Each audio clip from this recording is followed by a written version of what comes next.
अच्छा जी, इसके अलावा इमरान खान ने दावा किया है कि हमने तो 200 लोग तैयार किए थे मगर हज़ारों लोग जेल जाने के लिए तैयार हो गए हैं। हुक्मरान अब अपना शौक पूरा कर लें। सरबराह तहरीक इंसाफ ने पुलिस को भी धमकाया और कहा कि हमारे खिलाफ एक्शन लेने वालों से इक़्तिदार में आकर निपटेंगे। ज़रा आपको दिखाते हैं कि वो क्या रहते हैं, फिर इस पर मज़ीद डिस्कशन करते हैं। मेरे ऊपर 70 FIRs काटी, खौफ की जंजीर तोड़ने के लिए कि ये जो खौफ देते हैं ना हम जेल में डाल देंगे, पूरी कर लो अपना शौक। सारी हमारी लीडरशिप ने खुद लीड फ्रॉम द फ्रंट किया। उन्होंने कहा हम तैयार हैं जेलों के लिए। हमने 200 लोग तैयार किए थे, हजारों लोग तैयार हो गए जेलों में डालने के लिए। मैं वो पुलिस वालों को बताना चाहता हूं जिन्होंने हमारे ऊपर यहां जुल्म किया था 25 मई को। जो मर्जी ये कर ले, हुकूमत तो आनी है हमारी।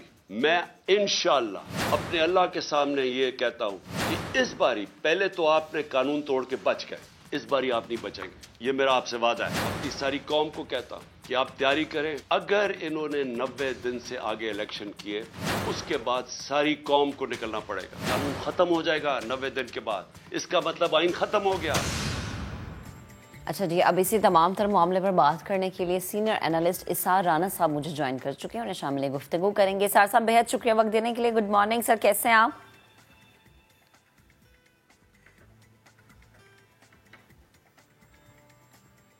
जी इसार साहब, आप मुझे सुन पा रहे हैं?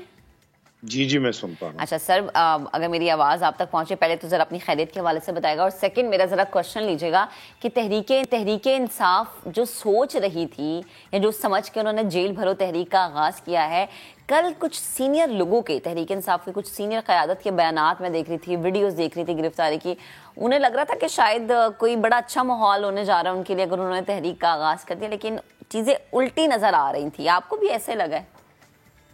नहीं, मेरा ख्याल है ऐसा कल कुछ नहीं हुआ। कल बड़ा जितना भी एपिसोड हुआ वो बड़ा अच्छा हैप्पी था। उसमें तसादुम कहीं नहीं हुआ, कहीं पे कोई ऐसी सर, मैं तसादुम के हवाले से बात नहीं करी, मैं सिर्फ वो बयानबाजी के हवाले से बात करी। अगर वो आपने शाह महमूद कुरैशी साहब की वो गुफ्तगू भी देखी हो, वो खड़े हैं उस गाड़ी में और वो जिस तरह से उनके फेस एक्सप्रेशन है, बॉडी लैंग्वेज जो तहरीक इंसाफ की सीनियर क़यादत की है।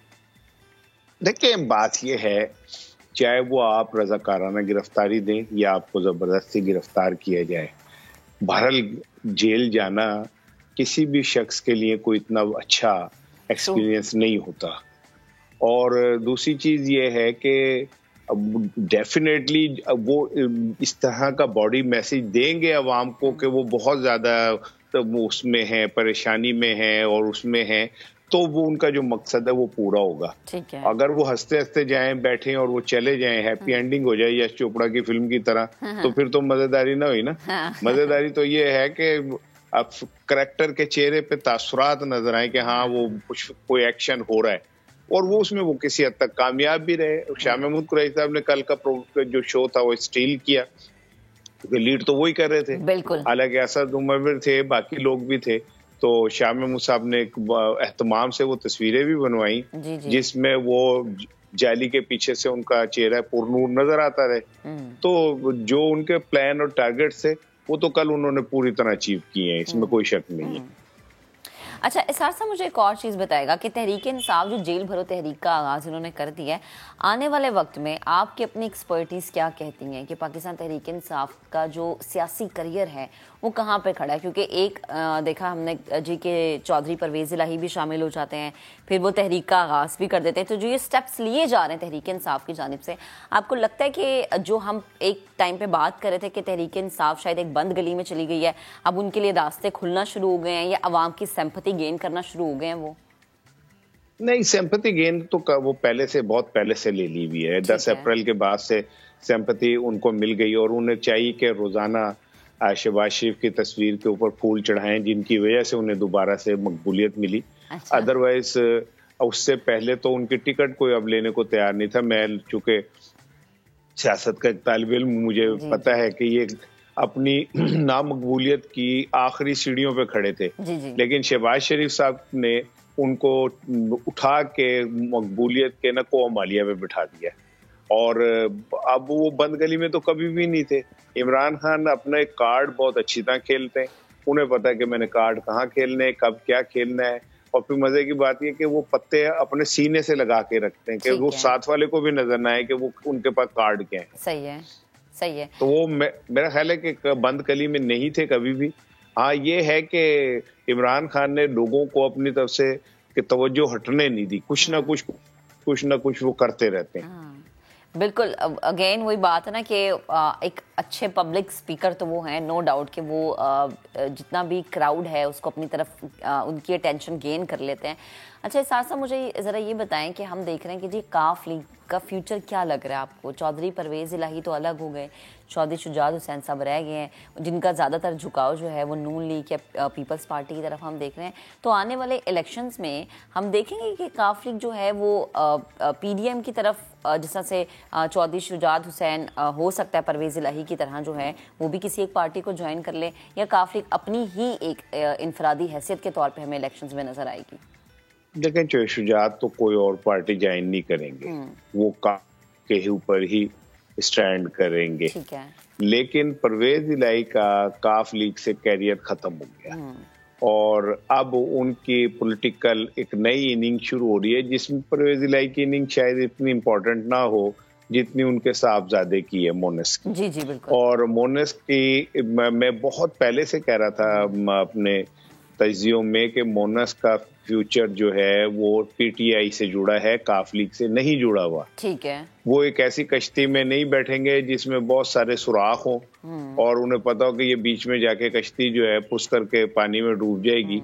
उन्होंने पीटीआई के शिप जो है उसमें बैठना इसलिए कबूल किया कि उन्हें पता है कि आगे से सारी सियासत जो है वो पीटीआई के गिर्द घूमेगी। तो आई डोंट थिंक सो कि कोई उन्होंने घाटे का फैसला किया। हाँ, एक आपके प्रोग्राम में बाद में जरूर कहूंगा कि इससे ना आपको सियासत की बेमहरी का अंदाजा होता है। अच्छा। कि वो भाई चौधरी शुजात और परवेज इलाही जिनके मुतालिक कहा जाता था कि तीला नहीं गुजर सकता, वो एक वक्त आप देख लें आ गया कि अपनी राहें जुदा करके बैठ गए। मेरे लिए बड़ी तकलीफ दे बात है कि सियासत में रिश्ते जिस तरह तकसीम होते हैं और कत्ल होते हैं, उसकी इससे बड़ी कोई और मिसाल हालिया तारीख में नहीं मिलेगी जो चौधरी परवेज इलाही और शुजात के दरमियान हो गया। ठीक है। अच्छा इसार साहब, अगर यही तकसीम या थोड़ी सी ऐसी तकलीफ द सिचुएशन की हम बात करें तो नून लीग में भी थोड़ी सी ऐसी परेशानी हमें अंदरूनी तौर पे नज़र आ रही है। नवाज शरीफ साहब का बयानिया और फिर शहबाज शरीफ साहब के कुछ ऐसे स्टेप्स लाइक हमने देखा कि पिछले दिनों पर शाहिद खाकान अब्बासी का मामला बहुत सारा उठाया, फिर मिफ्ता इस्माइल का, फिर चौधरी निसार इसकी बहुत बड़ी एग्जाम्पल है। जब नवाज शरीफ साहब ने इन किया मरीम नवाज को तो कुछ लोगों ने, नून लीग के कुछ लोगों ने इस चीज़ को नापसंद किया। तो सर तकसीम तो यहाँ पर भी हमें थोड़ी बहुत नज़र आ रही है। थोड़ी बहुत नहीं, बहुत बड़ी तकसीम नजर आ रही है। और 4-5 दिन पहले मरियम साहिबा ने ये कह के हुकूमत को तो और शहबाज शरीफ को तो बिल्कुल ही डिसोन कर दिया कि ये हुकूमत हमारी नहीं है। हाँ। और जब वो ये कह देती है कि हुकूमत हमारी नहीं है तो इसका मतलब था कि चाचा भी साडा नहीं का। हाँ। ठीक है ना। तो उन्होंने तो कह दिया कि ये हुकूमत हमारी नहीं है। हाँ। हालांकि इस हुकूमत के सर पे ही तो ये सरसों जमाई गई। exactly. ये जो मरियम साहिबा तो अदालतों से सजा याफ्ता है। हाँ। ठीक है, इसके बावजूद अगर वो बाहर निकल के अदालतों पे तनकीद कर रही हैं और खुले आम कर रही हैं और उन्हें कोई उनकी तरफ आंख उठा के नहीं देख रहा, तो उसकी वजह सिर्फ एक ही है कि मरियम साहिबा को शहबाज शरीफ की मेहनतों ने, वो बेचारों ने कमर में उनके तकलीफ है, इसके बावजूद वो जिस तरह गाड़ियों की डिग्गियों के अंदर छुप के जाते रहे, इतनी कुर्बानी दी उन्होंने अपनी फैमिली के लिए। जी जी। लेकिन अब ये आलम ये है कि मरियम साहिबा की राहें जुदा हो चुकी हैं। यही वजह कि वो निकली है तंजीमी दौरे पे, तो तंजीम उनके साथ ताउन नहीं कर रही क्योंकि तंजीम हमजा ने बनाई है। बिल्कुल। तो वो तंजीम ताउन नहीं कर रही। और वो रही बात ये जो लोग आप कहते हैं कि अंकल्स उनसे ताउन नहीं कर रहे, तो लफ्ज अंकल्स पे भी मुझे एतराज है। अच्छा। उनकी पार्टी में कोई इतना बड़ा नहीं है मरियम से कि वो उन्हें अंकल कहें। हाँ। भाईजान तक तो बात समझ आती है। अच्छा। ये अंकल वाली बात मुझे नहीं समझ आती। तो ये तो तफरीक बढ़ गई है और ये वो खत्म होने वाली नहीं है। अच्छा ठीक। अच्छा इसार साहब, अब जरा हम उस मामले की तरफ आ जाते हैं जो हम देख रहे हैं कि आज 2 बजे एक बहुत अहम समाअत होने जा रही है। 9 रुकनी बेंच जो है वो आज 2 बजे एक अहम समाअत करेगा। आपको क्या लग रहा है क्या हो सकता है? क्योंकि मुझे तो किसी तौर पे नजर नहीं आ रहा कि मौजूदा हुकूमत इस पोजीशन में या इस मूड में है कि जो एक टाइम फ्रेम है कि जिस टाइम फ्रेम में आपने इलेक्शन करवाने हैं उस टाइम फ्रेम में इलेक्शन करवाना चाहती है। देखें, बात यह है कि सुप्रीम कोर्ट ने जो मोटो लिया है, ये थोड़ा पहले ले लेते तो इतनी कंफ्यूजन ना फैलती सोसाइटी में जितनी फैली। हमें ऐसा लगा कि जैसे हमारा आइन कानून तो हमने सुना था कि वो अंधा बहरा होता है, मुझे लग रहा था कि आइन भी अंधा बहरा है। उसे यही नहीं पता कि मैंने किसे एड्रेस करना है, उसे यही नहीं पता कि आइन में ये लिखा, समझ ही नहीं आ रही किसी को कि अगर इस तरह की सिचुएशन हो तो कौन फैसला करेगा इंतखाबात का।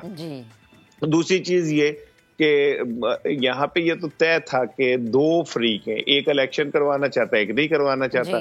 जो नहीं करवाना चाहता वो कहता है माइट इज राइट, जिसकी लाठी उसकी भैंस, हम चूंकि इक्तिदार में है लिहाजा हमारी मर्जी, हम जो मर्जी करें। तो इन सारी सूरत हाल में एक दुनिया भर में हम मजाक बन रहे थे। हमारे हमसाया मुल्क भारत है, कभी आपने भारत में इस तरह की सिचुएशन सुनी है?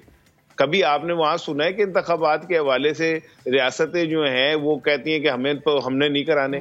तो फिर गवर्नर ने अगर नहीं करवाने इलेक्शन तो उसने निगरान काबीना का ऐलान क्यों किया? गवर्नर ने इलेक्शन नहीं करवाने तो उसने बीइंग गवर्नर जो नई हुकूमत साजी थी उसके मुतालिक बयानात क्यों दिए?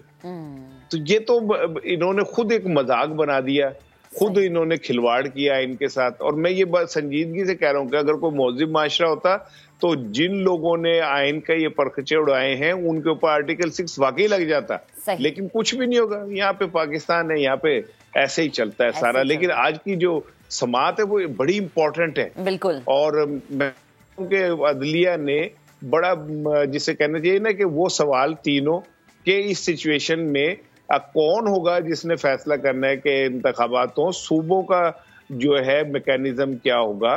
फिर ये कि ये अभी तक आइन में कहीं नजर ही नहीं आ रहा कि कौन ऐसा है चीफ एग्जीक्यूटिव जो हालात में अपनी कोई एक फैसला ले सकता है। सदर को भी मजाक बना दिया। सदर पाकिस्तानी रियासत का सबसे बड़ा ओहदा है, हमें उसे इज्जत देनी चाहिए, लेकिन ये लोग तो उसका भी मजाक उड़ा रहे हैं। क्या जुमला का ख्वाजा आसिफ ने के सदर अपनी आईनी औकात में रहे, तो वो